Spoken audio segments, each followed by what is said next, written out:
Moni ndine Jack. Nde nkhani yathu ya lero itengera ku Kenya. Ndiye mukhoza kugwira chakumwa tenticheze. Ndiye sesa tisakhale yaitali koma sitinganeneretu.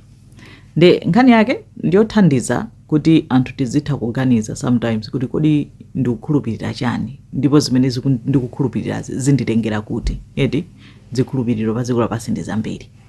Nkhani yake ndiyokhudza mpingo wina otchedwa Good News Ministries ku Kenya. Komanso pena imatchedwa Shakahola tragedy eti. Ndiye Good News Ministries leader wawo anali pastor wina amamutchula kuti Pastor Paul Mackenzie.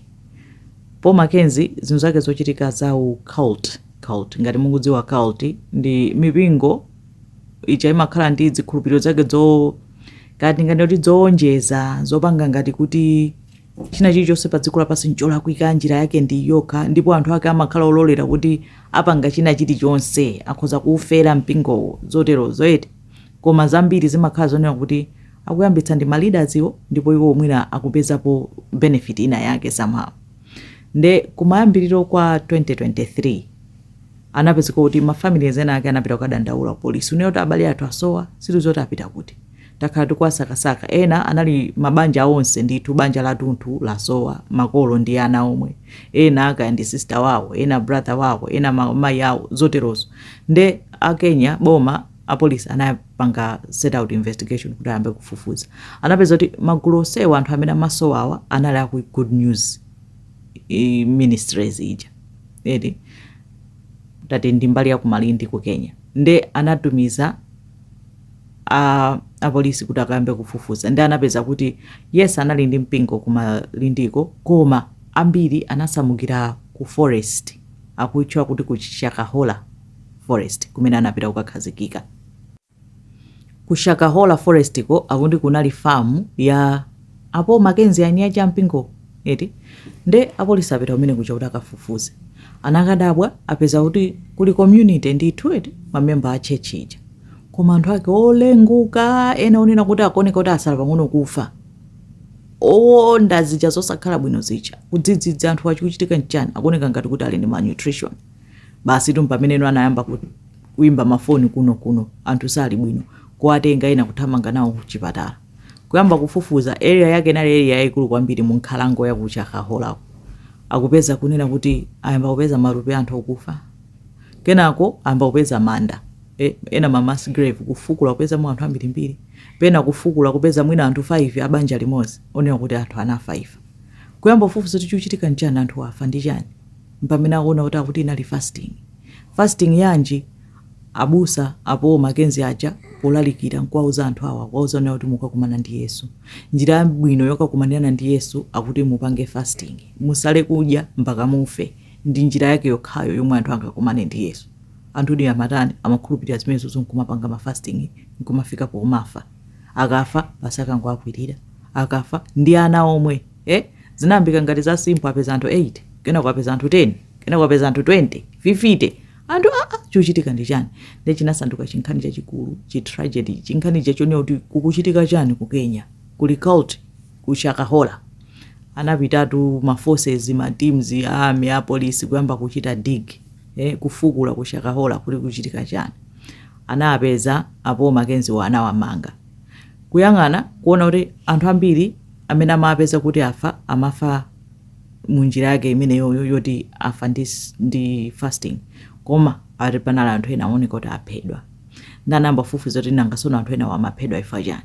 Ndi akuti zosonyeza kuti apastor aja analemba anthu ntchito kunena kuti ngati anthu ena atasintha maganizo nkumafuna kuti ayambe kudya kapena kuti athawe after kuti fasting ija kusintha maganizo kuti safuna uzipha safuna kufa ndi fasting ija muziwapha. Ndi anthu ena apeza kuti akuphedwa ndi zigawenga zomwe zinalembedwa kupita konkucha eti akuti mukuyenera kuti ngati mwapanga decide kuti mufa ndi fasting mukakumane ndi Yesu mufe basi. Zinthu zake zoti how why koma ndizomwe amatani ndizomwe amapanga. Mpaka nalo anthu 100 angofukula 190 pena ana ambirimbiri akuti ana mwina 191 matupi ana mangofukula anthu onsewo ati amakhulupirira akakumana ndi Yesu. Ena amene anasintha maganizo akuti anaphedwa. eti ndi nkhani inayo ndi awapha hawo naye atamanga Paul Mackenzie iye akunena kuti iye ndi osalakwa kena kalikonse iyoyo ndi mpingo wawo aliyense amatsatira za mpingo eti nde nkhaniyo inayambika mu 2023 mpaka panopo akadapeza be matupi a anthu imagine anthu onena kuti amapitako ndi chikhulupiriro akupemphera ndi chipembedzo akuti akakomana ndi Yesu atamauza kuti musiye mavuto a dziko lapansi lino tiyeni tizipita kumwamba koma njira yake ndi imeneyoyo.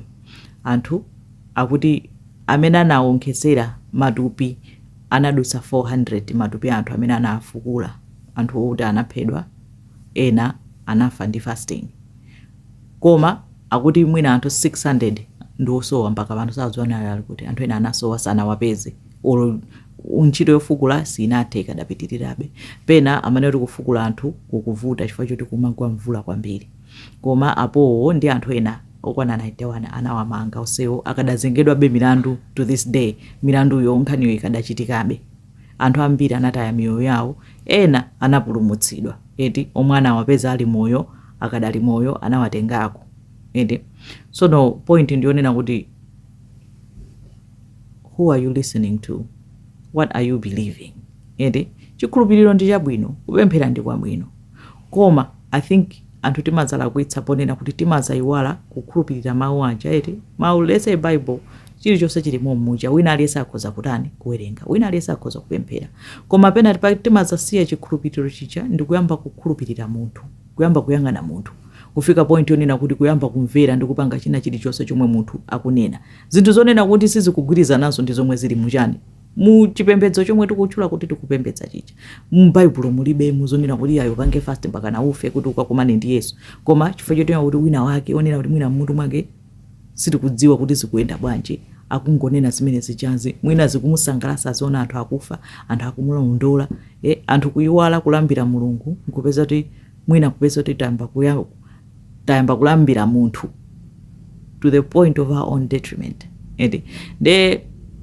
nkhani yomvetsa chisoni mzikadachitikabe imagine anthu ambiri mbiri anauzidwa abale anu amwalira ena amangoyimbiridwa mafoni mbale wanu tampeza uku zoterozo eti basi anthu maliro after maliro ndi tragedy yopsa kwambiri yomwe inapangika ku Kenya koma tidzisamalitsa who are we listening to, what are we believing tidzitha kutenga nthawi patokha kuwerenga mawu aja tidzitha kutenga nthawi patokha kupemphera patokha tokha tili ndi mphamvu yoti tikhoza kupemphera ndipo mapemphero athu tokha patokha aliyense paika mapemphero ake amayankhidwa eti ndiye imene ndi nkhani ya ku Shakahola Forest tragedy ya ku Kenya pane bapompa zikomo kwambiri.